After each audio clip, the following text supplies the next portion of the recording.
All right, welcome to the Krueger Show, everybody. Hope everybody's having a great night. It is February the 27th, 2024, 8:48 on the West Coast, 10:48 in the Central Time Zone, where our Vish Kumaran joins us. It's a dual stream tonight on both of our channels. Hope everybody's having a great day. John Lynch spoke at the Combine earlier. We're brought to you by Pig and a Pickle, the best barbecue in all of Northern California. Check them out in Emeryville and Corte Madera. They're open 7 days a week from 11 a.m. till 8 p.m. or until they run out. Pig and a Pickle. Check them out. We're also brought to you by Marin Auto Glass, Underdog Fantasy, marinautoglass.com, Underdog Fantasy. Check that link in the description. Use the promo code Krug, and they will match you up to your first $100. And then this month, we're brought to you by Sharp Corner Sports Cards and Collectibles. Call Anthony Catania at 831-521-5264, as well as valleyhillroofing.net, 209-481-6851. The links to all of our sponsors' websites are listed in the description. What's up, Vish? How are you, man? How's it going, Krug? How are you? Man, things are good. Coaching my 14-year-old's baseball team. My second son, Benjamin, is playing varsity baseball at Northgate. They've got a game tomorrow. I'm super excited to see him. He's a right-handed pitcher and an outfielder. I got my older son, Kev. We just got back from Vegas. We were there for the Super Bowl. We're obviously working hard on the channel. A lot of good things going on, man. How have you been? Doing good, man. Can't complain. I've been busy at work. You want me to tell you something interesting? Yeah. I'll summarize Chicago weather today in a day for you, right? Yeah, please do. We have 70 degrees Fahrenheit weather today. I know, unheard of in the month of February, right? Like, beautiful day. Don't get to really experience any of it because I'm in the office, right? Step out, but guess what happens, right? You think 70 degrees, beautiful day. By the night, clouds come out. Tomorrow, it's going to be 25 degrees in the morning. Tonight, it's been storming the entire night, and the temperature is just shooting down. That is Chicago weather for you. Oh, my gosh. How do you not get sick when it goes from 70 to 20 to, I mean, that's a 50-degree drop in 24 hours. I'm not even outdoors enough, man. That's the unfortunate part. Like, it's so dark this time of year here that when you see sun out, like, the worst thing is when I go into work and it's still dark, and then I come out of work and it's dark again. Like, that's the worst feeling. So I'll take any sort of light, any sort of sun, and I would like to be near, or I would like to be outside more, but I don't really feel it because I dress appropriate for the weather. You just got to check the temperature every day. That's the only thing. Yeah, Red Ice is wind chill, lake effect, bro. You should know that. Lake Michigan. Yeah, I mean, first of all, my mom is from Chicago. She's no longer with us. I miss her greatly, but she was from Chicago. Her entire family was from Chicago. I've spent a lot of time in Chicago. And, you know, I've been everywhere there. I've been on the lakefront. I've been to Wrigley. I've been to Comiskey. I've been to Old Comiskey. Believe it or not. I've been to the Museum of Science and Industry. I've been to Navy Pier. I've been to Second City. Have you seen the Bean? The what? The Bean. No. What's the Bean? Oh, it's probably the worst attraction I've ever seen, but people always go to it when they come to Chicago, and they're like, "Oh, I've seen the Bean. The Bean's pretty cool." And I'm like, "Okay." What is the Bean? It's a bean. B-E-A-N? It's just literally, yeah, it's in the middle of the road. It's just this like bean. Okay, Just look it up. Look it up. Look it up. I can't really describe it to you. It's just a thing. It's a thing. But it's definitely something I guess you need to see. I think maybe I take it for granted because I've lived around the city my entire life and now I live in the city. But perhaps maybe, yeah, Red Eye nails it. It's simply just a metal structure. I've been to Buckingham Fountain. Have you been to Buckingham Fountain when they light it up? I haven't. No. It's really nice. What is your favorite thing? Go ahead. Sorry. What's your favorite thing in Chicago? Like, if you could say, hey, my favorite thing to do in Chicago is what? In what month and what is it? What's the attraction? Yeah, so that's the thing. The timing, our chemistry right there, the timing was off the charts. Because I was just about to explain to you how I'm not really a like sightseer or a doer of like the many things to do in Chicago. Like if they come in to my plans or there's something that requires me to go see one of these tourist attractions, I will go. But otherwise, I'm not just naturally going to see anything. So I don't know that I have anything a time of the year that I look forward to. I guess I kind of just look forward to what's happening next. But I will tell you something I'm looking forward to in that case that's happening next. I'm going to the theater on March 10th to not watch theater though. I'm going and seeing Shane Gillis live, and I'm very excited about it. Nice. I know. Comedian. Yes, the guy who Yeah. opened on Saturday Night Live this weekend. Right. He was like kicked off Saturday Night Live and then they Yeah, hired him back brought or him something like back. that. Yeah. No, where are you going to see him at Second City or where? I think it's at the. Don't quote me on this because I Okay. actually don't know where I'm seeing him. Yeah, Have I'll you ever figure that been out. to have you ever been to dinner theater? No, I don't think so. Well, that's kind of a big thing out there as far as like, the weather is so bad that, there's dinner theater so you can like go to like a dinner and like a play and it's all under one roof. I last time I was there, I went to dinner theater and it was pretty good. It's pretty good. I like a good play. All right, let's jump to the Niners. They John Lynch spoke today in Indy, and probably it was weird. Last year, Vish, he talked about Trey Lance, and everything blew up. He Right. said, "Man, Trey Lance has got to play, but that's kind of the issue because we got a team that's ready to win." And then big mouth know-it-alls like me ran with that and said, "Hey, the Niners are planning on committing to Purdy and trading Trey Lance." And then all of a sudden people were like, no, no, no. And then this whole thing blew up. That was me and you. We did a show, I think, Tuesday after the combine last year, like late night Exactly. show, just like this. Exactly. This year, it just didn't have the same feeling. It almost didn't feel like Lynch was asking or answering questions from Bay Area media people. It kind of felt more like a national deal, and they barely asked him about the defensive coordinator. They barely asked him about anything really. But the one thing that I thought was the headliner today was that Brandon Ayuk, and they asked about Brandon Ayuk, and he said, they said, "Hey man, the cap has gone up. Does it make it easier for you to bring back Brandon Ayuk?" And he's like, he first makes the point. He says, "Well, it went up for everybody. So in other words, it's all relative." But then he kind of said, "Well, we think very highly of Brandon Ayuk. He's a warrior. He's a guy that we want to keep around here for a long time." So I don't know if there's any other way to take that other than a positive, that it really sounds like the 49ers are going to bring back Brandon Ayuk, which kind of flies in the face of some of the rumors and whispering out there that maybe Ayuk's not happy, that maybe they would trade him. A lot of the whispering, or not even whispering, a lot of the talk out of Ayuk's camp seems to be almost like he's on his way out of town. They don't have to redo his deal at all this year, technically. But what was your takeaway on Ayuk? Do you think Ayuk is a Niner long term? Are they going to commit $50 million to two wide receivers, or did you think today was not significant as far as Ayuk's future and nothing's changed? Or how do you see Ayuk after Lynch spoke today? So I do see Ayuk remaining on the 49ers long term.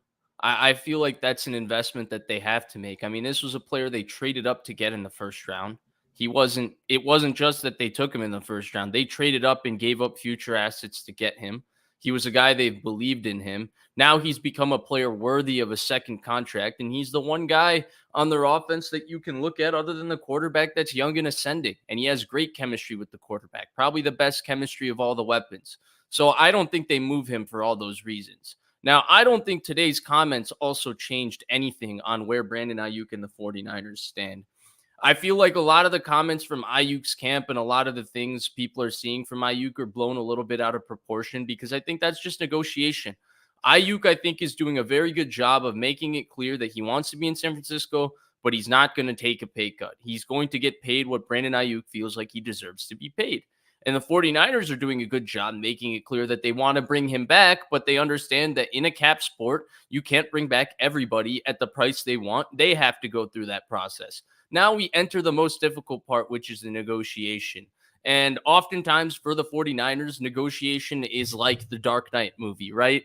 Like the night's most often darkest before dawn. That's the line, right? Is that not the line that Harvey Dent says at the end? Right. Yes. That's what's about to happen. This negotiation is about to get ugly. And then probably somewhere in July or August, we find out that they get the contract done. It's just status quo for the 49ers. It's how things go. The Debo negotiation got gross. The Fred Warner one was actually clean, but the Nick Bosa one got somewhat contentious. The George Kittle one was so contentious they didn't talk for 2 months. That's just how things are going to go. That's my prediction. How do you feel about the 49ers and Brandon Ayuk? Well, I mean, I would like to see them keep him, but it just seems like an awful lot of money committed to wide receivers, does it not? I mean, I don't know. It just seems like it's not necessarily the smartest thing, but trading him, I don't think would be smart either. In an ideal world, I think I'd like to have be able to get more for Debo Samuel and at least consider trading Debo, but I don't think that's in the cards either. Yeah. So I think they're just going to have to bite the bullet. I think we're both agreeing that Debo is pretty untradeable, especially this year, because there's more value for the 49ers keeping him than eating the cap hit and moving Debo. Like, I know people are really upset about Debo in the Super Bowl on one hamstring, but Debo was fine versus the Lions the week before. He had a pretty good game, and then they really missed him versus Green Bay, right? Did we not talk just a month ago about how much the 49ers missed Debo Samuel in that game and how much him getting hurt affected their entire offense? So Debo's still pretty good. He's going to come back. But I think one thing we've learned, and I personally learned this by being wrong. I learned this by being wrong about Jamar Chase, Joe Burrow, Penei Sewell, that entire situation. Having an X receiver that you can put in the backside of any sort of formation that can win against man coverage consistently is arguably the most valuable non-quarterback asset on offense in the NFL right now, right? Like, look at what Joe Burrow, Jamar Chase has done for him. Look at what Tyreek Hill has done for Tua. Look at what Stephon Diggs did for Josh Allen, right? Other than Mahomes, all these guys have needed that one guy that can win on the backside of these 3-by-1 formations and win one-on-one as an X receiver on the backside. Brandon Ayuk is that guy for the 49ers. We saw them put him on the backside and run some more isolation routes to get him in space and get him opportunities this year. More than ever, they went to him. This was something that we predicted coming into the season and we thought was going to happen, and it did happen. I think his role within the offense is only growing and ascending, and I think their need for him is only growing and ascending. I don't see a place where they move him. And I understand what you're saying about the $50 million, but it's really just the 1 year. And if you can backload Brandon Ayuk's deal, you could probably unload Debo and maybe even unload another guy on this offense by the time Ayuk's deal is really affecting you.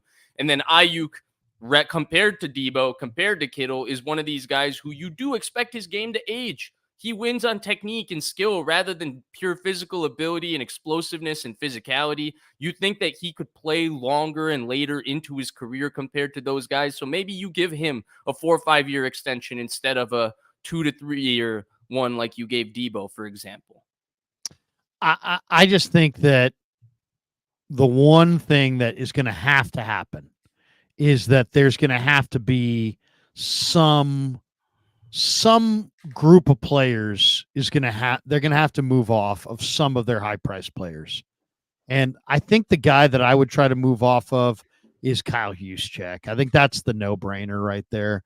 I mean, he gets paid a ton to go in motion, and he's not a great short yardage fullback. He's nice, but I don't see a burgeoning market for him. I think they're paying him huge money, that other teams would not pay him. I'd probably go to him and say, Kyle, I'd like a huge pay cut, or we're going to go in a different direction. That's where my bloodletting would start, is with Juszczyk. I'm 100% with you. I've been there for 2 years. I didn't think he should have been brought back in 2021. And here's why. It's not that he isn't an excellent player. Individually, Kyle Juszczyk is very good. He's a good blocker. He's very smart. He's a good route runner. He has excellent hands. He's underrated after the catch. Like, if he was utilized more, he could provide a greater impact. It almost feels like he's not utilized enough. The problem is the 49ers aren't exactly 100% of the time a 21 personnel team. He ends up adding up to play about 50% of the snaps every year. And Juwan Jennings, they play 11 personnel. He plays around the other 40, 50% of the snaps. It's somewhere near there. So they end up playing a near percentage of snaps. I think that's why it doesn't make that much sense, to keep him. And I don't buy that the fullback is this most important thing for the 49ers offense. I think he was a player whose skill set was important and they used it to build their scheme. I think he was one of their initial signings because he was such a high character and versatile guy. He was an easy guy to sell, the Harvard education. They signed him early in their regime. He was a great guy to build culture and build their regime around. I think he has satisfied all of that. He's gone above and beyond in terms of being their first big signing in free agency, especially because their other big signing, Malcolm Smith, turned out to be a little bit of a biscuit for them in 2017. And now I don't see the value for him. The other offenses with Shanahan, did we ever talk about I guess Vonta Leach made a Pro Bowl in Houston, but nobody ever talked about the fullback in Cleveland. Nobody ever talked about the fullback in Atlanta, right? We talked about Julio Jones. We talked about Andre Johnson, Dwayne Brown, Joe Thomas, Jake Matthews. So I think this idea that the fullback is the most important thing is a little bit overblown, trying to sell a free agent that they paid a lot of money to initially.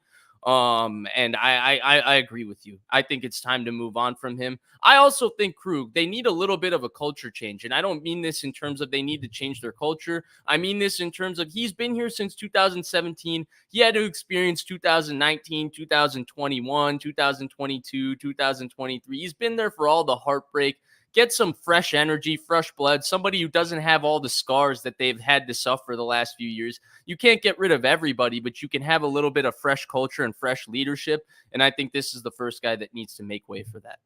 Yeah, I mean, it sounds cold, but I mean, I'll look at it this way.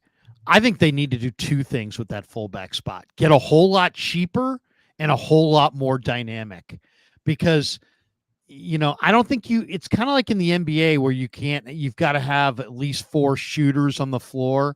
I think if you're going to have 5 eligibles, they all have to be dynamic. You can't have a slowish weapon out there, either a blocker at tight end or a blocker at fullback. The guy that's super intriguing to me in this draft is the Louisville fullback, running back, one back. I'm not sure what he is. His name's Isaac Garendo, and he runs in the 4.3s. And he's 228 pounds. And to me, I'd like to see the Niners go in that direction. Get rid of the expensive fullback and then put a fullback on the field that is dynamic, that you have to cover, that runs 4.3, that really threatens the edges of a defense. And he can run with power between the tackles. But, man, if this guy gets loose on the second level, he could take it the distance. And it's a rare player because there aren't a lot of guys who run 4.3 who are 220 pounds. But this kid out of Louisville, Garendo, fits that bill. That's what I would try to do at fullback, is move on from, or not necessarily move on from Juszczyk, but definitely cut his salary and essentially move on from him, because I don't think he'll be in favor of that. But that's one guy. The other guy that I'd be in favor of moving on from is Jake Brendel. I saw DJ Reader just push him around, and I like Jake, good dude, smart guy, street free agent, but they gave him way too much money. I mean, $5 million for a street free agent. That's a contract I would like to get out from underneath. That's a guy I would like to say goodbye to. And then I think, who do you get though? Who do you get? As far as Jake Brendel, as far as a center, there's centers in the draft I really, really like, but then I also like some of the guys on there. I think Colton McKivitz, his best position is center. And I actually kind of think that Nick Zakel and Ben Barch might be decent centers as well. And I would try to fill center with maybe a draft pick Zakel, Barch, and McKivitz and try to get out from Brendel. Zakel's last free season though couldn't have you convinced that you could go No, into you're right. yeah. I agree with you that Brendel isn't an ideal option. There's no doubt about that. So I'm on the same page with you. I think the reason he got the contract that he got and the reason the Niners are kind of stuck is they have a veteran team, right? Krug, you know what it is when you draft an offensive lineman. It's a long development arc for those guys because they go from one or two running plays in whatever college they come from, one or two protections. They're not always going up against the most elite of the elite pass rushers. There's only one or two games they really face an NFL rusher with those NFL traits. And now you come to the NFL, it's a little bit of a culture shock. A lot of them have to spend a year changing their bodies. Even the best ones, like Penei Sewell, even had his ups and downs as a rookie. That's just what happens to offensive linemen. So you don't know that you can really trust a rookie center, especially one that you're going to take in the middle rounds to come in and play right away. And then look at Brendel, right? Probably a league average center. He's not, I would call him a below average player to an average player, somewhere in that range, right? But there's not that many great centers in the NFL. You're kind of stuck in the between a rock and a hard place looking for offensive linemen, especially if you're not drafting them very high in the draft. So I'm with you in terms of, hey, I would love to get upgraded center. I just don't know that there's really a viable option. Maybe we go into the draft and maybe I start looking at centers. I haven't really started looking at the draft, and you come to a conclusion that you find a guy that's just totally worth it. That's Travis Frederick or Tyler Linderbaum that you can take at 31, and that's your new starting center. Or maybe there's a guy in the second or third round that's that kind of guy, but I don't know about that, and therefore it's tough for me to look at Jake Brendel and offer anything better than him, even though he's not the world's greatest option at center. There are other spots as well. I mean, like I would look around when I'm looking at their depth chart. I'm thinking, okay, where could I cut money? I could cut money with Ray McLeod.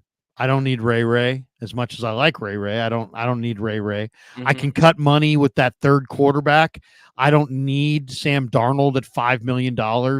I think Brandon Allen and a rookie can fill in 100% with you there. 100% with you. I don't need Randy Gregory or Chase Young or Kevin Givens or Sebastian Joseph Day. I feel like I can fill in with younger players. I don't need Oren Burks. I don't need Demetrius Flanagan Fowles. I don't need Tayshaun Gibson.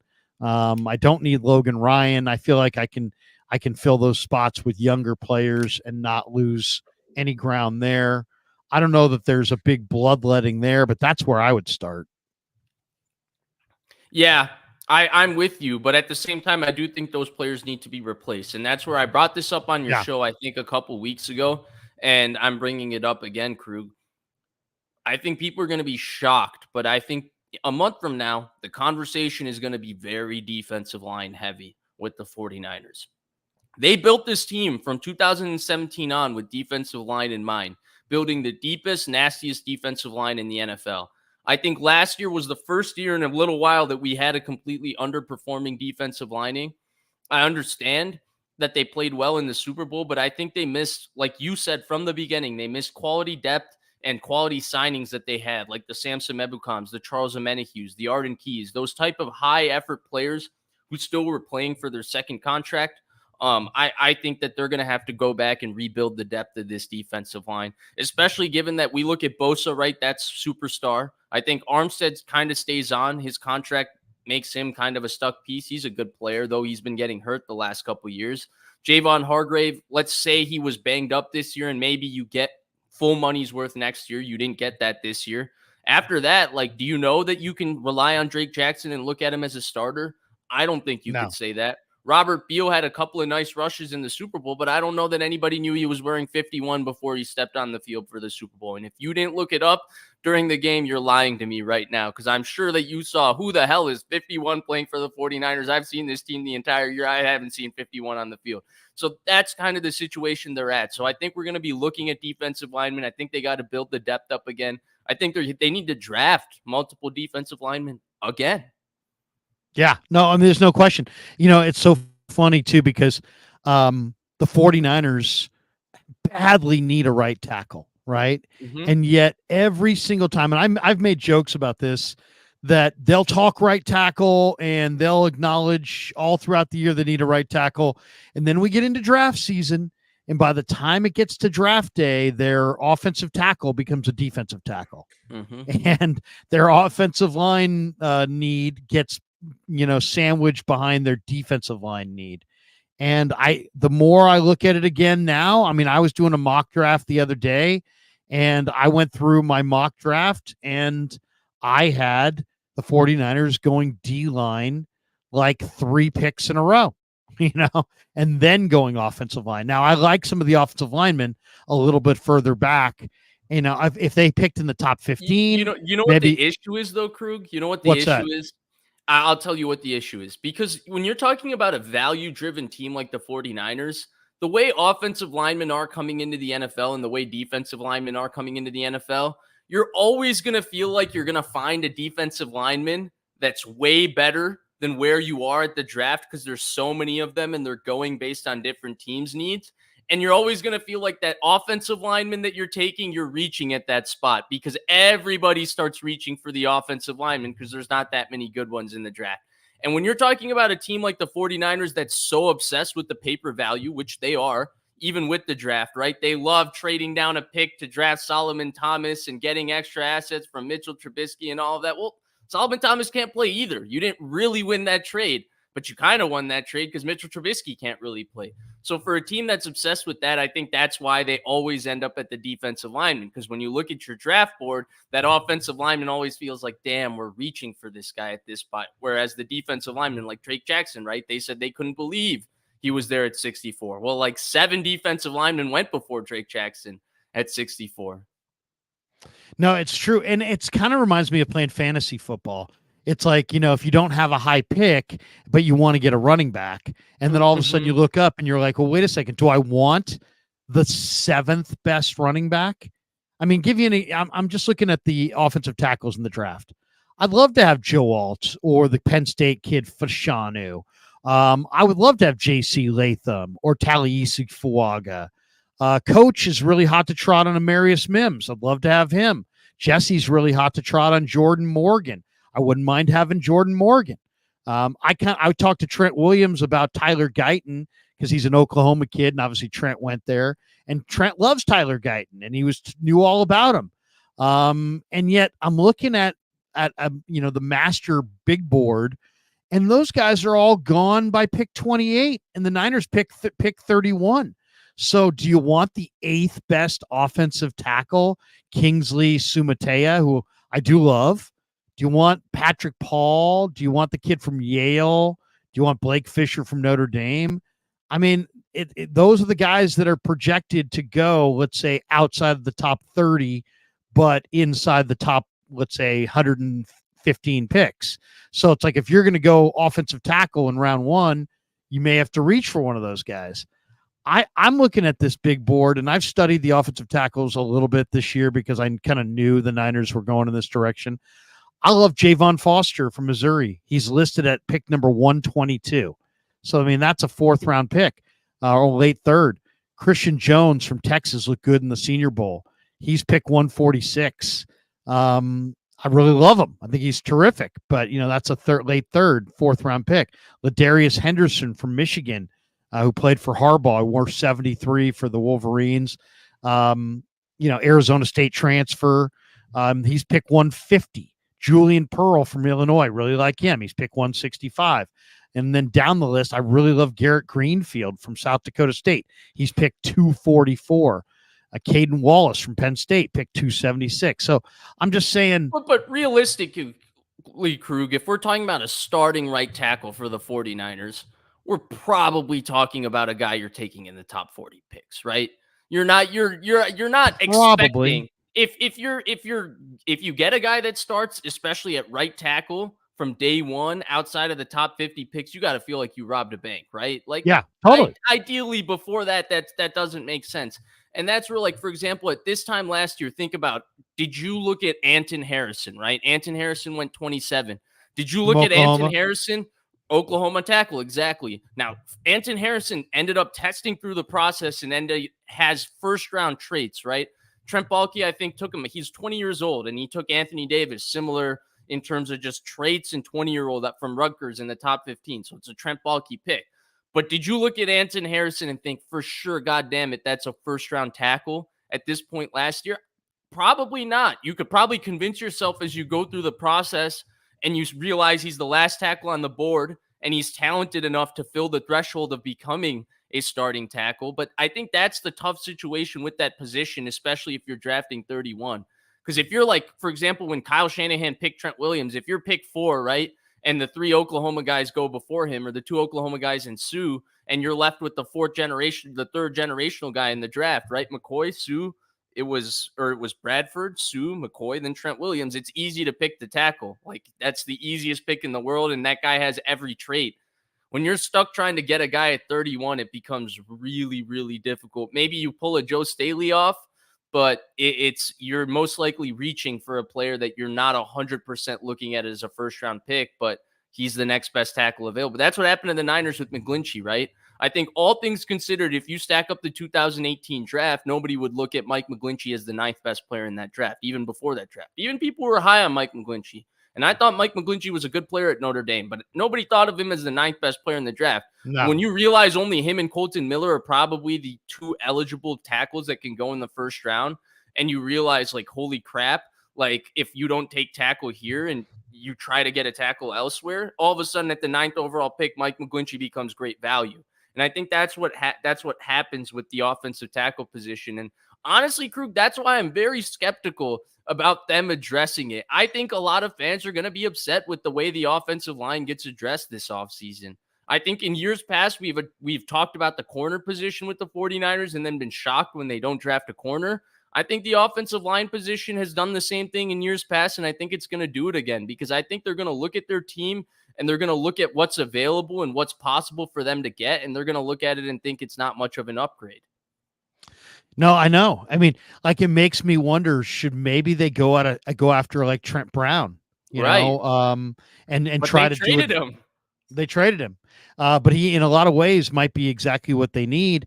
I'm just looking, theoretically. Let's just say the board falls the way I've kind of laid it out there, and you're looking at, the kid from Yale, or who's didn't even play this year. I mean, he's been hurt all year. He's got a quad tear, and I don't think he's going to work out in Indy.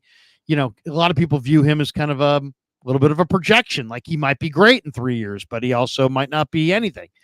Would you rather go with kind of the highest rated offensive tackle, or you're going to be staring right down, the way the draft looks from all the mocks that I've looked at, and I've looked at several, you're going to be staring at Darius Robinson from Missouri, who won the Practice Player of the Week award in Mobile, 6'5", 286-pound defensive end, and that's a little bigger than your typical Niner defensive end. But if you watch Robinson, he's freaky. Then there's Chris Jenkins from Michigan, Michael Hall from Ohio State. I mean, all 3 of those guys are kind of right there, end of the first round, anywhere mid second round. I like Rook Ororo from Clemson. He's a tackle. I guess the question is this, Vish. If you were going to go D-line over O-line, what kind of D-lineman do you want? Because you have Hargrave, you have Armstead, you have Bosa. Are you looking for an edge rusher? Are you looking for a defensive end? Are you looking for an impact tackle because Armstead's old and Hargrave, quite frankly, wasn't all that great this year? That's the other question, because I don't know that I see, like, if I just go to the edge rush class and say, okay, take a look at the edge rushers, Dallas Turner's going high. Jared Verse from Florida State's going in round 1. Lock 2 from UCLA, top 20 pick. And then when you get down to that next group, Braylon Trice from Washington, Chop Robinson from Penn State is a workout freak, but I don't love him. I don't love Chop. Braswell, I do like from Alabama. Penn State rushing the passer every year, isn't there? I mean, I kind of like the other guy, Adisa Isaac. He's the redshirt junior who's 6'5", 250. Chop Robinson, though, according to the people and what I've been reading and about him, he is, like working out and doing crazy stuff in that. Like later this week in Indy, we're going to be talking about Chop Robinson because of the workout that he's about to put on the deal. But and then there's You smaller think he guys like outworks out? I haven't watched enough of him, but let me just ask you this: do you think he outworks out Jason Owe or Odafe Owe from Penn State a maybe. couple I years mean, ago? You think Vish it? from Yeah. it's sounding like he is going to. But I kind of like Chris Braswell from Bama. I'll tell you the guy whose film I love is Jonah Ellis from Utah, who's, but he's 245 pounds. He's 6'2, 245. Is that too small for a 49er defensive end? My favorite defensive ends in this draft that are rushers would be probably Jonah Ellis, and I kind of like Muhammad Kamara from Colorado State. But Muhammad Kamara is 6'1, 250 pounds.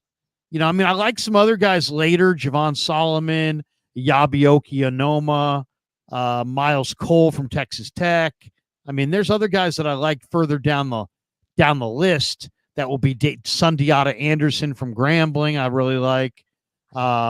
There's some guys who are later, Richard Jubinor from Troy, late. All right, But all I right, don't all know right. if I Chill, love these Krueger. guys. I Yeah, don't know if I love any of them. You know what I mean? This is like, hey, I tell you, Krug, look, I didn't do the homework. Okay, take it on easy before I come to math class. And Well, no, here you I'm are not. asking me Yeah. the area under the curve for a spear. You're asking me the integral. I don't Well, even no, remember any of this stuff. I know, and I know you haven't done your homework on these guys, but I guess just theoretically, would you rather take if you're going to go D line over O line?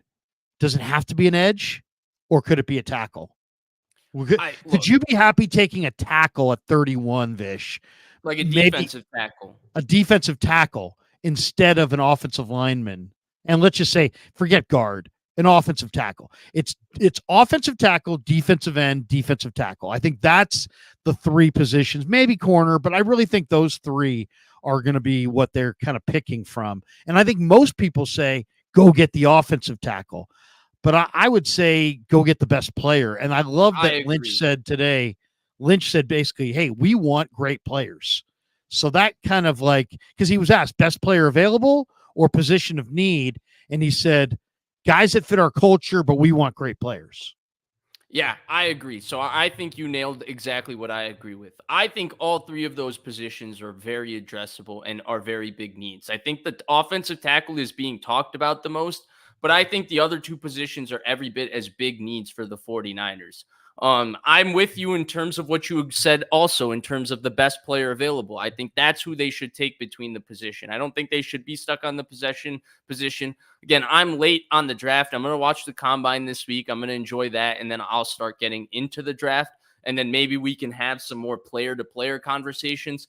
But right now, if you ask me and said, okay, why would I go with the offensive tackle of the three positions? It's because they got to look at the offensive tackle and say that guy has starting traits. It can't just be a guy that you think that can be start. It has to be a guy that, hey, when we put on the workout, and I don't mean this to say, oh, he kills the combine. I'm talking about when you look at his physical, tangible traits, you look at that guy and say he can be a starting right tackle, and possibly because we're investing a first-round pick with him, he has the ability to become our left tackle of the future. I'm not saying you have to put that pressure on him, but you need, like, Krug, you know the traits that you need to have to be a starting left tackle in the NFL. There's a reason all those guys get drafted in the top 15 picks, right? It's tough to find big guys that move like that can also anchor like that. It's a very rare combination.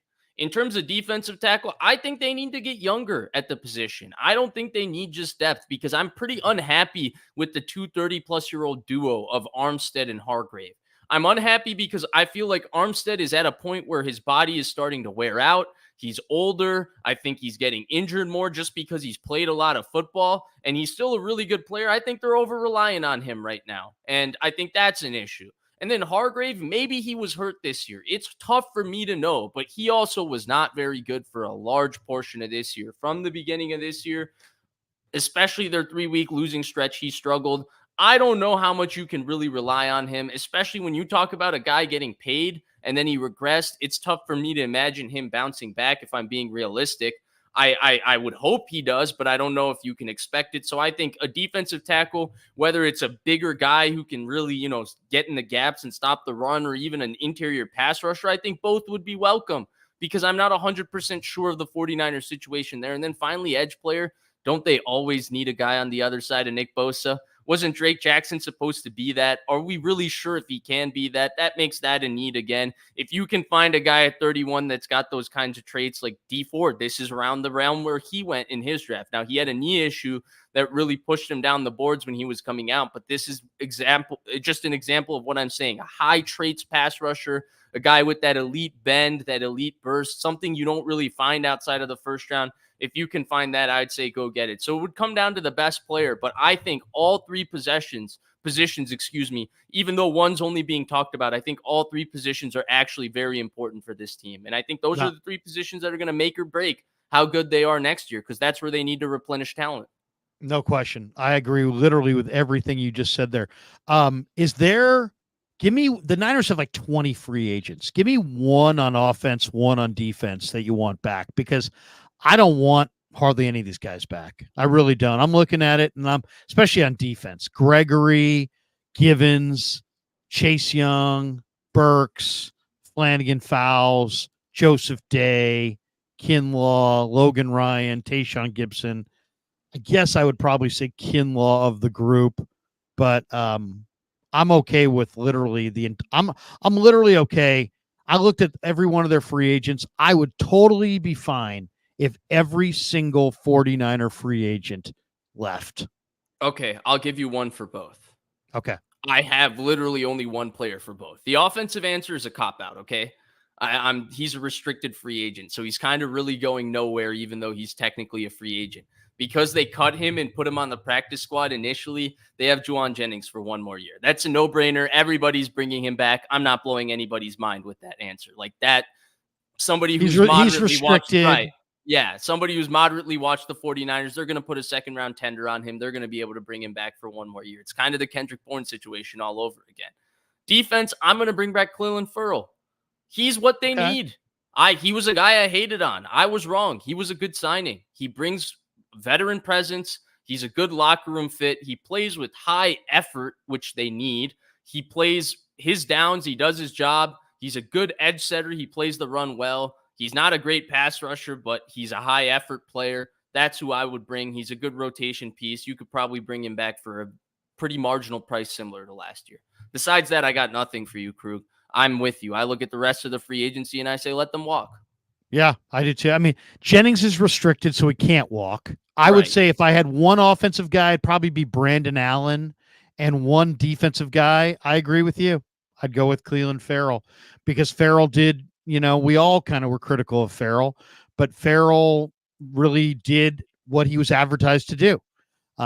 He plays hard. He's got a motor, plays the run. Yeah. He can step it up early in halves and early in games and get it dialed up. He's a tough guy. He's a leader in the room. Plays with smart eyes. That was an underrated thing about him. He told me the greatest answer of the year when I was asking him about, being worried about, I forget, it was the Eagles or something like that, their offensive line. And he looked me right in the eye and he said, "Hey man, if you're afraid, go get a dog," which is just an awesome answer. So Clelin Ferrell, would be my guy, and Brandon Allen would be my guy on offense. DC, we're 43 minutes in. We're only going for an hour tonight. What's your thought on the defensive coordinator? Is there, they've interviewed, the news that we've gotten is they've interviewed Brandon Staley. Chase Sr. put out a tweet today saying if they go internally, it might be Nick Sorensen. They're also talking about Daniel Bullocks. I don't believe Sorensen has ever been a coordinator before. So, and I don't think Bullocks has either. And to me, that's shocking that they could run off Steve Wilks and go with a first-time defensive coordinator. I can't. If Shanahan doesn't want to be involved in the defensive meeting room at all, how do you go to a guy who's never done it before? I'll give you a different take on it, because I think Steve Wilks' issue wasn't necessarily the fact that he was a good or bad coordinator. I think the issue was he just didn't mesh. And I think where people missed on the meshing is they only looked at him with Shanahan, and they didn't listen to the fact that Fred Warner and Nick Bosa told us for 17 straight weeks that they didn't believe in their coordinator, right? Fred Warner, why is the defense not playing well? It's a scheme thing. Hey, Nick Bosa, why did you give that up? Oh, we weren't prepared for that. They found it so easy to throw him under the bus, right? So it just was not a fit. Now, in terms of who they need to hire Krueger, I'd ask you, what is the job of the 49ers defensive coordinator, right? Conventionally, if you were to hire, like, for example, let's say you were running a franchise and you hired me as the defensive coordinator, you would bring me in. I would hire my defensive back coach. I would hire my linebackers coach. I would hire my defensive lines coach. I would bring them all in. I would implement my scheme. So you would need me by the combine, right? Because you would know what kind of corners are we scouting, because you would need corners to fit my scheme. What kind of linebackers are we scouting? The 49ers defensive coordinator isn't participating in that. He gets Johnny Holland as his linebackers coach. His secondary coach is Daniel Bullocks. His defensive line coach is Chris Kasarik. His job is basically to take their scheme, which as existent is built around their two best players, Nick Bosa and Fred Warner. They don't want to change it because it's the best way to use Nick Bosa. It's the best way to use Fred Warner. So they don't want to change it. They want to keep their front. His job is to basically ensure, one, that he's able to communicate with Shanahan and their best players, something Steve Wilks, I guess, did not do effectively. That's why that relationship wasn't there. And then two, he's also just executing their game plan. But even within that execution of the game plan, he's implementing a scheme that already exists. He just needs to call the right plays at the right time. So in order to find a guy that fits all of that, I think it's nice that they're actually going through a well thought out and researched process. I think they rushed it with Steve Wilks. I don't think they understood how difficult it would be to implement a guy when you already have all of this existing infrastructure and you're really asking him only to do one thing as the defensive coordinator, which is call the plays. I think that if it's internal, it's fine. And maybe they're giving an opportunity for a guy to emerge as the leader to ultimately call the plays. But I think people are missing the key because the scheme already exists and the game planning already is going to be built around the scheme. It's not like they're going to come in and change the coverages drastically. It comes down to the fact that can that guy effectively communicate with Shanahan and their best players? Because I think that's where Steve Wilks fell short with this defense. Because again, Bosa, Fred Warner, how many weeks were you in the press room where they were like, scheme issue, we're not being coached this, or we're not prepared for this? Yeah, I mean, and yet we're getting like glimpses and snapshots of all of this. It's really hard to put these snapshots together over the course of several months and be like, well, the issue is this. I'll say this, though. I hated what I saw in the NFC Championship game about the tempo that they played at. I thought that was just reprehensible. And I don't know if that's on Wilks, if it's on Kasarik, if it's on the players. I didn't like seeing that.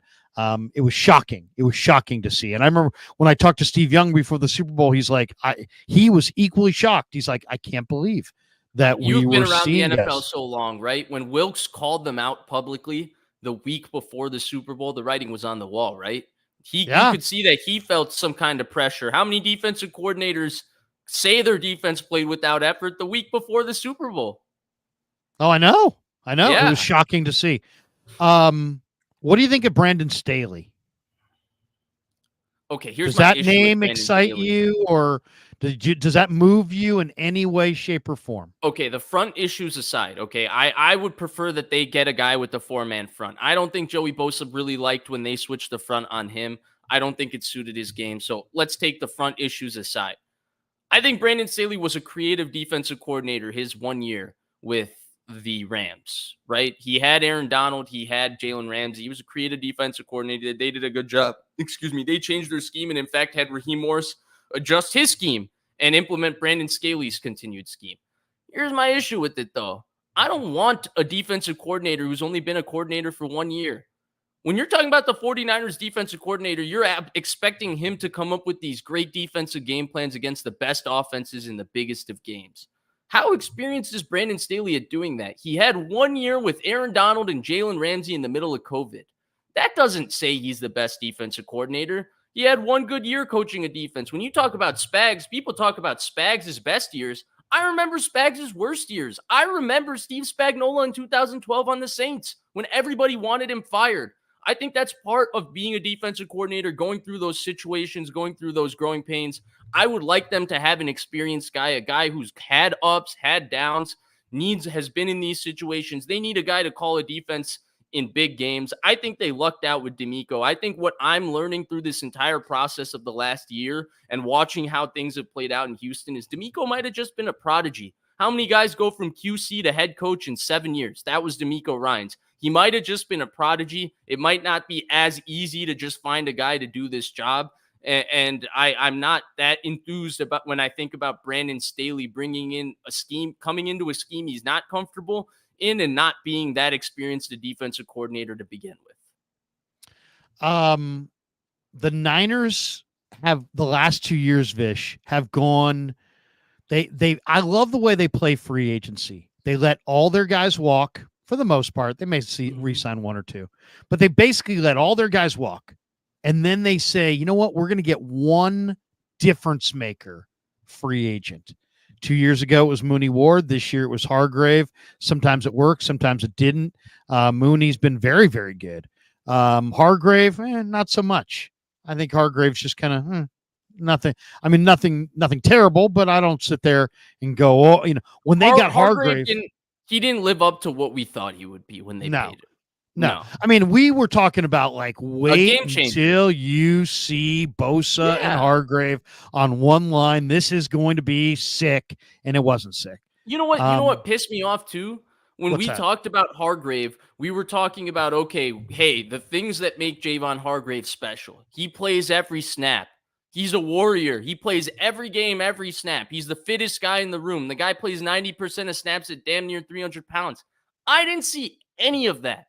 And again, he might be hurt, but we were talking about a player that was disruptive on the inside. How much disruption did Javon Hargrave cause last year? We're talking about a player that won with quickness and explosion. How much did he do that? We're talking about a player that played a lot of snaps. I saw him tired more than I've ever seen him in my life. And I watched a lot of him after the 49ers signed him. This is one of the fittest football players coming into last year I've seen as a defensive lineman. He didn't live up to it. No, he did not. He did not. But let's just say, because I do like that formula. Why? Because it works on the compensatory formula. And then I think it also really works with your locker room chemistry. Because if you have, you pay Hargrave, nobody's bitching. You pay Mooney, nobody's bitching. If you pay an ordinary guy who there's 3 or 4 guys that are better than, then all of a sudden people are like, well, why are you paying the outside guy more than us? You drafted me, and you're going to pay him more to come over here from Philly, or you're going to pay him more to come over here from Kansas City. So I love the philosophy of let everybody walk, take the comp picks, and sign one great free agent.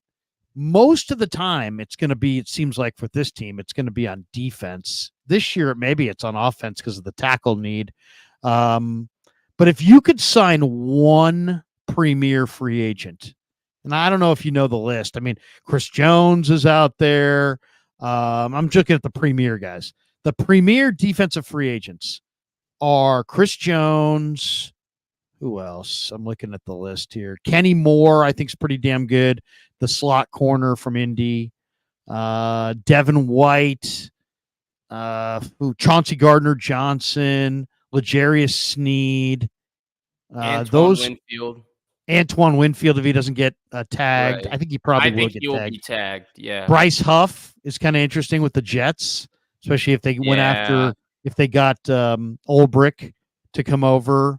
Christian Wilkins. Did Christian Wilkins already sign, or did he get tagged? Yeah, he got signed. I think remember. Brian Burns is out there. I don't love Christian Wilkins' fit in terms of paying him big money, just because I think he's a very good player against the run and he's disruptive, but he's not that elite interior pass rusher. And I think that's what separates him from like a Quinnen Williams, that type of a player. L'Jarius Sneed, take him away from Kansas City. I personally love Devin White because Devin White to me represents two things. He's an inside backer with speed, but he also is a delayed blitzer who's just a force as a pass rusher. You saw the way he rushed Mahomes when Tampa beat Kansas City in the Super Bowl. I don't know that he's a fit because you already have DJ and you already have Greenlaw and Warner and some young guys behind. But is there one free agent big name? If you could get one, we're going to let 20 guys walk. We already went through it. If they've got 22 free agents, we're letting 20 walk. We're bringing back Cleveland Farrell, Brandon Allen, and we're going to get one great free agent. Who's your one great free agent? Danielle Hunter? one can be whoever I want, like It can be any. it I mean, it it could be doesn't Chris have to be the Jones most technically. realistic free agent, right? Yeah, I Because I mean, think this guy will Hargrave end up wasn't staying. realistic. Okay, Hargrave yeah, wasn't realistic last year. it's the defensive end from the Houston Texans, Jonathan Greenard. Oh, that's a great one. That That is a guy's a great stud. one. He's That's a 26 great years call. old. He's had 2 very good seasons in the NFL. That would be a guy that I think would be a total game changer. I thought Will Anderson was great last year, and I still thought Greenard was their best pass rusher. That would be the guy. Like, you're talking about a game-changing player, a young player, a guy that I don't know if he has the hype to get the crazy money, but he's a very, very good player. That would be my guy. There you go. Man, this is a shitty live stream because we keep agreeing. But I agree. I think that's a great name. I agree with you wholeheartedly. Greenard would be my guy too. I love Greenard. I'll tell you Is the that other who guy you that were thinking of when you posed the question? well, no, I mean I was Because I thinking noticed you didn't mention his name, so I was like, maybe he's not a I free didn't even agent. Let see me him on go the look this up. list.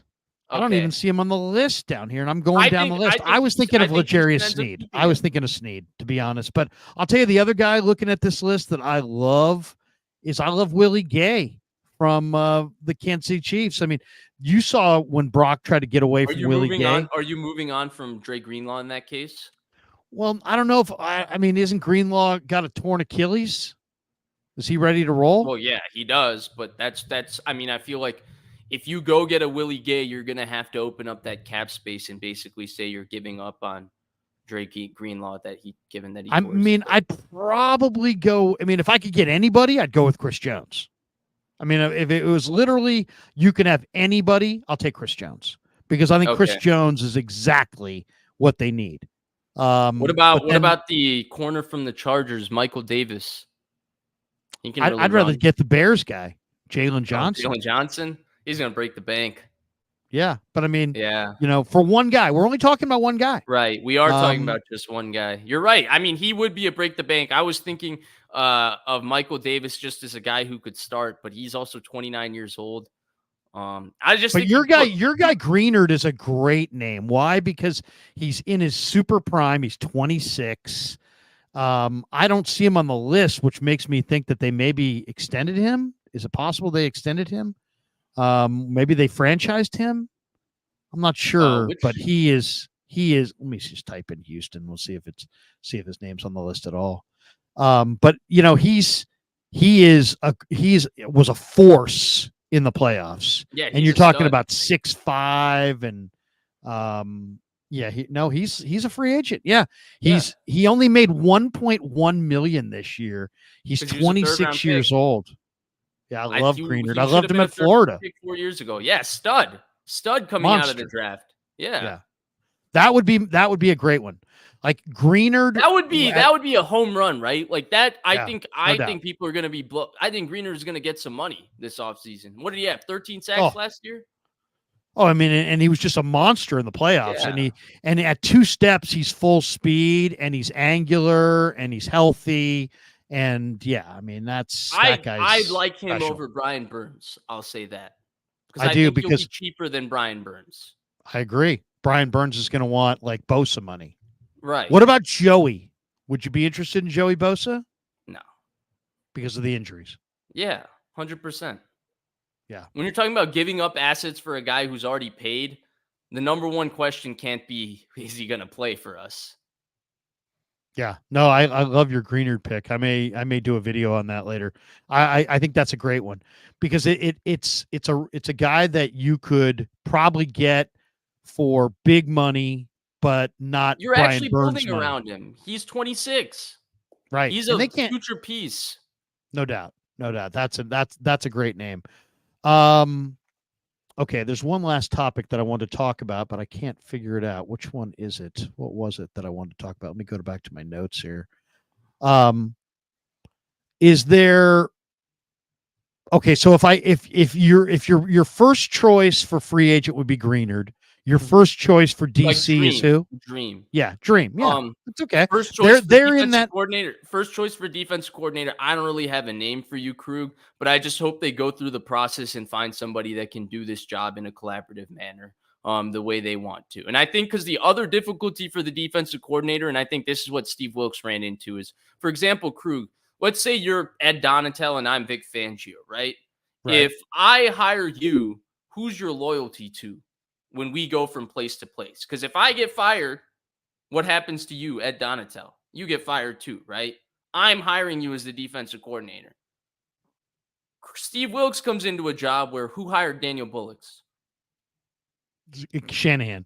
Right. Who hired Chris Kasarik? Shanahan. Who Shanahan, hired yeah. Johnny Holland? Shanahan. They're all loyal to Shanahan first. Right.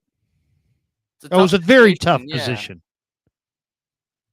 Hey, So can I I ask think you? that's where I don't have a name for you, man. I just hope they find that guy that can thread this needle. And I think want Belichick. that's where we took D'Amico for granted. I think D'Amico was just exceptional. And I don't think I think we knew he was good, but I didn't think we realized that they had a prodigy in D'Amico. Okay, so I have my last question, and I also have one extra one. When the day, okay, so I said to Shanahan going into the playoffs, I said, Chase Young, I basically said Chase Young dogged it. And I said, that looked terrible. Is that your culture? And he didn't run from it. He said, it's not our culture. The next day, Wilks comes in the room. I'm sitting all the way on the left-hand side. He literally is staring right at me for the first 15 seconds of the presser. Do you think my question of Shanahan,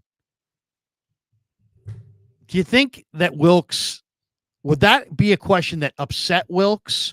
Or do you think that he liked the fact that somebody else did his dirty work for him? Like somebody else called out Chase Young. He didn't necessarily have to because Lynch did, Shanahan did, everybody did. Heck, Chase Young, I don't know if you saw Vish, did you see the live mic of the Super Bowl yet? No, I couldn't watch it. I know it's unbelievable, but one scene on the sideline is so incredible. It's Chase Young talking to George Kittle, and he's like, I will not let you down. And George Kittle's like, I need you today to bring everything you have on every snap. There's no meetings next week. There's no practice next week. There's nothing you have to do next week. Bring it all tonight. And he's like, and Chase Young looks at George Kittle and says, I won't let you down. And then Chase Young played with his hair on fire in the Super Bowl. Is this not what we talked about, though? I feel like the 2 weeks to the Super Bowl, you and I must have done 4 shows in that 2 weeks. And I feel like every show, all we were saying was, if I'm Steve Wilks, I'm telling Chase Young, you can go win this game for the 49ers. Look at Juwan Taylor and Donovan Smith. You can dominate those guys. You can go change your life, make money based on this game alone. Is this not what we talked about? And he did. Yeah, he did. But do you think exactly. Wilks? Do you think? I mean, the way Wilks stared at me, it was like he was either happy that I called out his guy because he didn't have to, and now he knew his guy was going to fly and play like incredible ball, or he was really pissed that I called out his guy because it showed badly on him. No, I don't know, but he was happy. I think he was happy, and I'll tell you why. Right? You were the first person to save him from bad optics. Right? Here's what Steve Wilks saved us from talking about this year. Hey, this guy named Javon Hargrave that the San Francisco 49ers gave $40 million fully guaranteed to. Steve Wilks didn't do anything to not get number 98 to play that well for him. That wasn't a scheme issue. That was a player issue. The supposed best linebacker on the 49ers did not have that kind of season, if we're being honest. He was a first-team All-Pro. He had big moments. He had big moments on primetime, but go back and watch the Bengals game. Go back and watch the Cardinals game. Go back and watch the Super Bowl. That's not a Steve Wilks issue. Those were some of the issues on the 49ers that we didn't talk about. I think Steve Wilks was thankful for it. I think there's a reason he came out and said what he said during the Super Bowl week. How many defensive coordinators do you know calling out effort week before the Super Bowl? But he did it to say, put the pressure on them. Take it off of me. These guys aren't playing hard enough. It's not my job. Yeah, make them. Hold them accountable. Tell them to play hard. I think that's what it turned out to be. I think he knew the writing on the wall. That's why he came out and said that. He saw what happened. I mean, Krug, how many defensive coordinators have ever apologized for a call in the first half of a football game 4 days after the game? I know. It was amazing. It was incredibly compelling watching Lynch address it, Kyle address it, the players, Bosa, and then watching Chase Young tell George Kittle, I will not let you down. It was like, you know what? It was on Chase, and everybody knew it. All right, last one for you. Great stream, by the way. Looking at the Niner roster, give me two young players that you think there's a lot more there, and we just didn't get it this year. Like, give me two guys that are young 49ers that you really think are going to be much, much, much better in 2024 than they were in 2023. I got to go with one of those young linebackers, especially Jalen Graham, because he was the one that really impressed us in preseason. He also ended up being the one inactive. I don't know if that was a special teams thing or if he was actually just fell behind in practice when we didn't get to see these guys. Well, but it's funny. I asked Wilkes about it late in the year. I said, what does Graham need to do? And he's like, Graham was kind of a hybrid safety linebacker, so he was further behind Winters in terms Steve's of changing mind. His body. Well, no, because I think at Purdue, he played that kind of hybrid safety linebacker role. And so he had more development needed than Winters did. At least that was Wilkes' answer late in the year on Graham. Yeah. So, okay, that's interesting. Because it's funny because the reason I asked about the bodies is because Graham's body looks more developed to me than Winters. Winters looks a tad small. I agree. To me. Yeah. So and Winters had the lowest the on the lower body explosion drills. He tested very, very low on like leg explosion and broad jump and all the lower body explosive traits, showed that he needed a full year in an NFL weight room to kind of get up to speed. But it was him that played more than Graham. 100%. And then the other one, I thought he would start a lot sooner this year. He kind of came along at the end of the year. I still think he's a very young player, and we'll see how his potential plays out. But he did seem to get better as he played, which was encouraging. It would be Jair Brown. It's hard, honestly, Krug, when you like take young players, especially because if we're talking about a young player extending, like I don't know if I necessarily look at Purdy, for example, like that, because he's already kind of established himself this year, right? Like he's the starting guy. Well, he's going to get better, but it's hard to look at him as a young, like new player that's on the come up. And then when you get away from the linebackers, I don't know that there's a young pass rusher that I necessarily love to answer this question.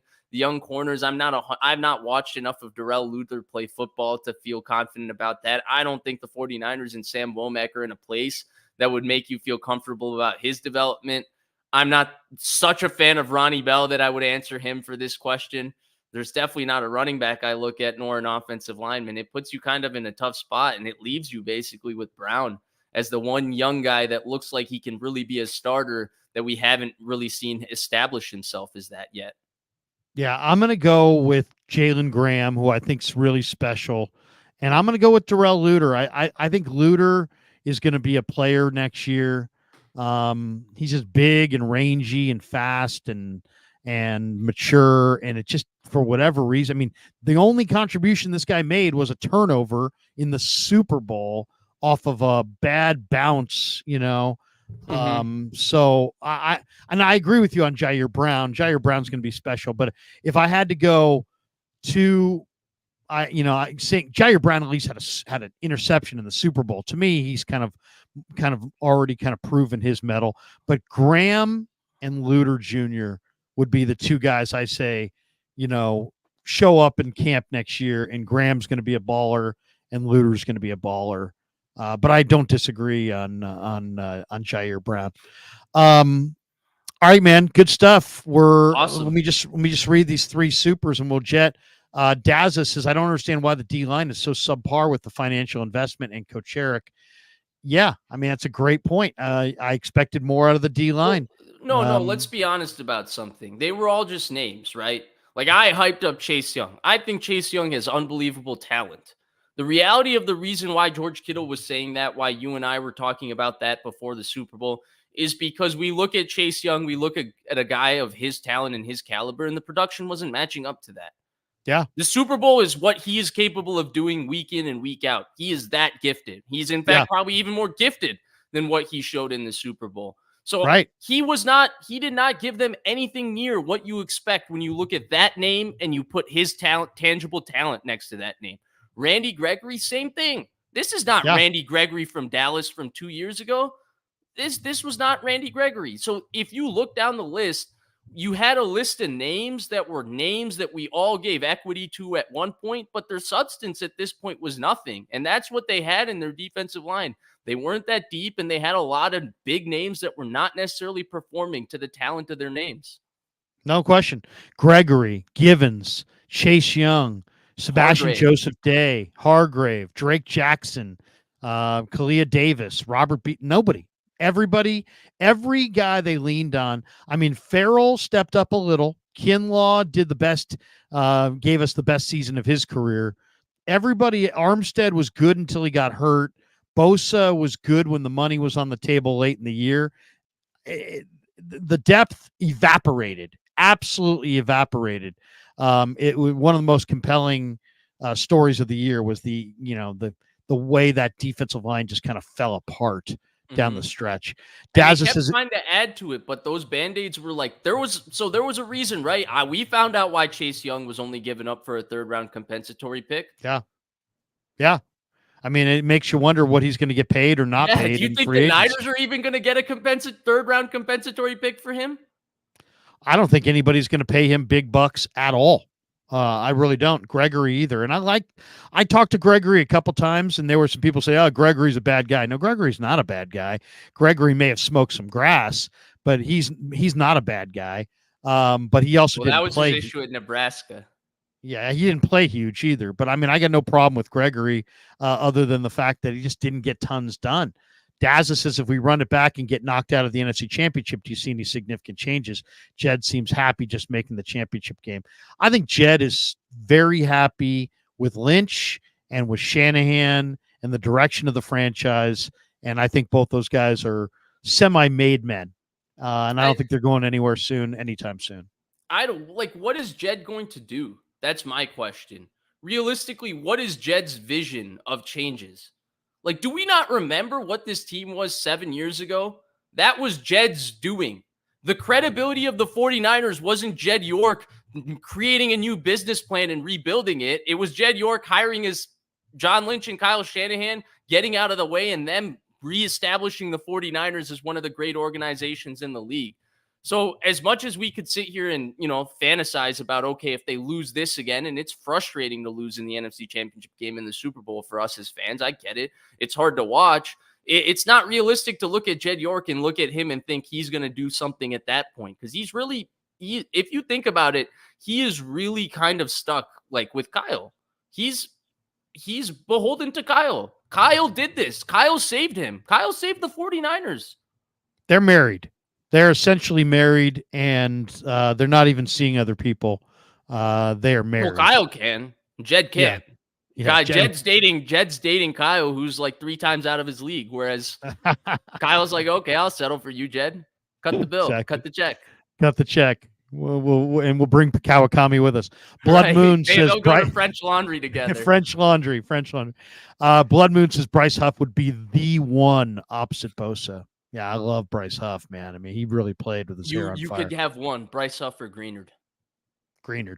Me too. But yeah, because isn't Bryce Huff like salary scale? Isn't Bryce Huff like 6'1", 250? Yeah, that Larry, that was an Greenard's unfair like question. 6'6". They're not gonna be paid in the same scale either. That was an unfair question. Yeah. Greenard though is a great name, and I would not be shocked if they went after one great name. And I love that name. I think that's a terrific one. You think he'll be too expensive? That's my one doubt. And I think Houston's got to be desperate to bring him back. He's a young stud. Yeah, but they've got a bunch of other issues, and they got a bunch of guys there too. Yeah. They got a bunch of guys. It's going to be interesting. I would say Greenard and Greenard isn't Kasarik, isn't he has spent some time at well, I don't know. Maybe I don't know if he knows Greenard at all, but Greenard in Chris's D and Chris's scheme would be same scheme, absolutely right? monstrous. It's the same scheme, so it's translatable. Yeah, totally. and Yeah. he's the perfect piece. Vish, what do you got cooking the rest of the week? What do you got going? Are you Dude, streaming nothing again much else. anymore this week? It's us on Thursday on Jesse's channel. Yeah. That'll be really fun. And then besides that, no, I'm excited. I have a little bit more time on my hands now, so I'm gonna be taking that time to catch up on the draft. I'm gonna start with the quarterbacks. Can't wait to watch Caleb Williams and Drake May and all these guys, and then I'm gonna work my way through position by position. Looking forward to see what happens with this free agency. I don't know. Something about you saying that, hey, Greenard might be a possibility is piqued my interest um, It's a even great more because name. I really thought it was out of the realm of possibility, but you have got me feeling a little more optimistic. So Well, it's near the top of the scale for the insiders, but it's not necessarily like in all these rankings of the top free agents. You notice that Jonathan Greenard is not in the top. It's more of an insider deal. Like football people know that Greenard is an elite free agent, but just media football evaluators of the free agent market based on I've read 27 articles about this. I don't think I've seen Greenard's name mentioned once. So he is a little bit of a insider knowledge kind of a free agent. that's And I really think interesting to me because don't you I genuinely think that's interesting because I haven't kept up with these free agent tracking oh articles. there's I tons of just them. knew he was a free agent and I kind of just stuck with that because I think he's a good player. But if you look at Houston's turnaround, obviously there's an outsized amount of credit that goes to D'Amico and CJ Stroud, but Will Anderson got a lot of credit for their defensive kind of turnaround, like their defensive ascension.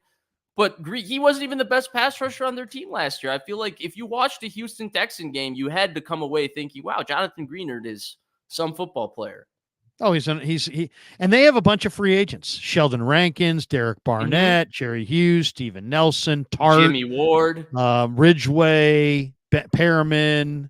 This is what I don't happens see. when you sign everybody ever to a one-year deal. Yeah, I Dalton mean Schultz.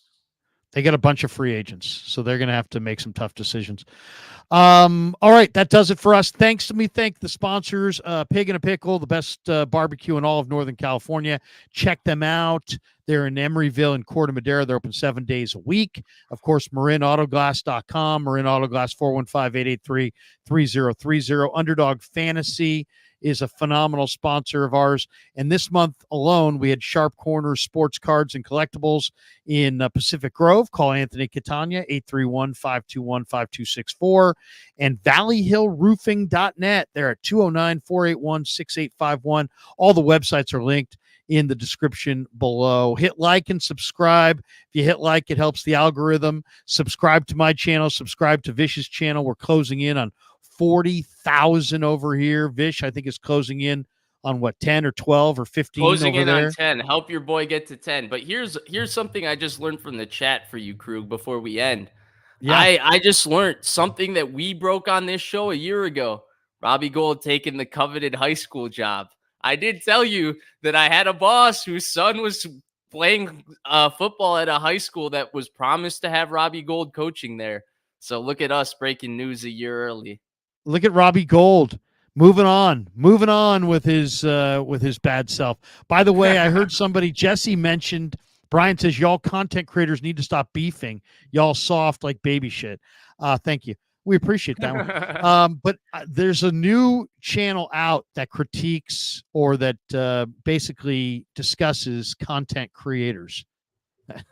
Have you heard of? That's hilarious. I know. I did I see haven't one of the seen it, but clips. it Somebody makes me sent it laugh. to me comparing me to non-bread. I thought it was pretty funny. I don't know why he went with non-bread out of all things. Like, come on, Indian guy, non-bread. Like, you could do something a little bit better than that. But I thought it was pretty funny. I think it's all in good fun. I don't take this or myself serious enough where I don't think that I'm eligible to not be made fun of, and I think it's all in good jest and in good fun. I don't Seriously, mind it at all. I like it, no. in fact. No, I do too. And to me, it shows creativity. All right, for Vish, 100%. I'm Larry. That's Have what a we do, right? We yeah, poke fun at each other, so why not? exactly, and we will continue to, and that's what makes the whole thing so much fun. As far as my schedule, tomorrow morning is Wednesday morning at 9 a.m. I'll be on with Guy Haberman tomorrow. And then I'm doing an early stream with Kev on the call-in stream. And then tomorrow night, Ned Coletti is going to stop by, Dan Cochimilio, right around 7:45. And we'll talk a little baseball. We'll do a little baseball live stream, a little Giants. So a little baseball at 7:45 with Ned and Danny. A little call-in at 6:30 with Kev for an hour. Guy Haberman at 9. And then on Thursday morning at 9:30 in the morning, Nick Allegretti of the Chiefs is going to join me for a live stream. I'm really excited to talk to Nick. He's an old friend, and I didn't want to talk to him before the Super Bowl because I couldn't possibly say, hey, Nick, I know it's everything to you and you're starting in the Super Bowl for the first time, but I'm rooting against you. But now that the Chiefs have won, we'll just talk about the Super Bowl and his career. And he's a free agent. Maybe the Niners will go sign Nick Allegretti to play guard for them. But ask for him Vish, about Javon Kinlaw. How strong exactly. is he? Well, and also I'm going to ask him about he suffered in the second quarter of the Super Bowl the same injury that Brock Purdy suffered with the elbow. And just because he's an offensive lineman, he just gutted it out for the rest of the Super Bowl with the torn UCL. Wow. And I mean, dude, I mean, seriously, that's some of these crazy. guys. Yeah, that's nuts. I mean, that is crazy. So we'll talk to him about that. We'll talk to him about free agency. We'll talk to him about Mahomes and the Chiefs and Taylor Swift and Travis Kelce and Kelce pushing Andy Reid and the Chiefs going back to back and just all of that. My one problem during the Super Bowl was that they didn't show Taylor during that moment. When he pushed Reid?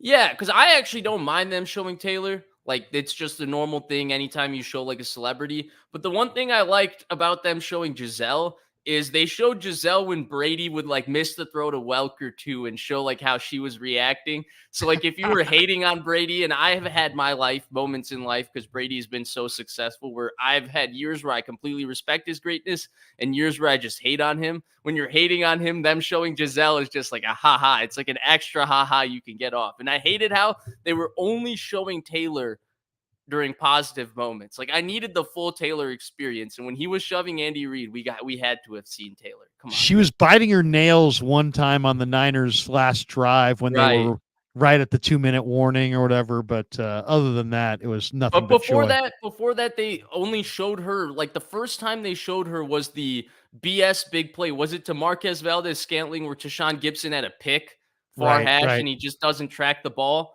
That was the first time they showed her in the first half. And then the second time was after they got like some first down after a while of going 3 and out. They were picking and choosing when to show her. It was messed up. Well, I wonder how much of that was due to the betting on it. Cause everything's so, you can bet on everything. So, I mean, it's like, maybe that had some impact. The fact that the Niners stayed favored throughout to me still feels a little like manipulative. Dude, only because like we talked about the game and we talked about how the Niners deserve to be the favorite to start. But as we kept talking through that game, and I don't want to keep rehashing it, I'm still a little bitter about it. But as we kept talking through it, did anybody pick the Niners besides like us? Because we were like manifesting something to happen.